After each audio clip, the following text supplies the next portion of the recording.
Actual bad economic news, rising interest rates, wars, elections, any of these can push the market down. If you're one of those people that pore over graphs, economic statistics, or astrology charts, trying to figure out what the stock market is going to do next, you are wasting your time. No one can predict the market. You have to understand the market goes down. There's been 95 years this century. We've had 50 declines of over 10%. Of those 50 declines, 15 have been 25% or more. So about once every 2 years, the market falls 10%. About once every 6 years, it falls 25%. These are big drops. You have to understand that. That's the nature of the market. In 1990, Saddam Hussein went into Kuwait. The banking system was in trouble. We had a recession. He had all this background noise.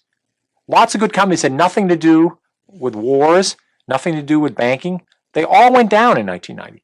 The market fell from 3,000, it fell over 20%. This gave you a great opportunity to buy terrific companies at very good prices. Behind every stock is a company. If the company does terrific over a long period of time, the stock will do terrific. If the company does lousy, the stock's going to do lousy. That's all you're betting on.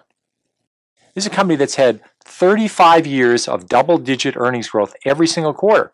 We've had changes in the Supreme Court. We've had the stock market go up and down. We've had changes in presidents. We've had recessions. We've had wars. All of those things had no effect on automatic data processing. So every time the market went down, it gave you a chance to buy it. You're saying, I believe strongly this company is going to do well. If you start to see symptoms that's not going to happen, the stock's going to very rapidly respond to that. If the company runs out of steam, the stock's going to run out of steam. Look at Fannie Mae. From July through October 1990, the Standard & Poor's 500 fell 21%. Fannie Mae fell from about $42 a share to about $26, even though earnings were still increasing. This was a terrific time to buy Fannie Mae. The company was doing well, management was still great, the story was solid, and they had a very good business. But you got to buy the stock at a 38% discount.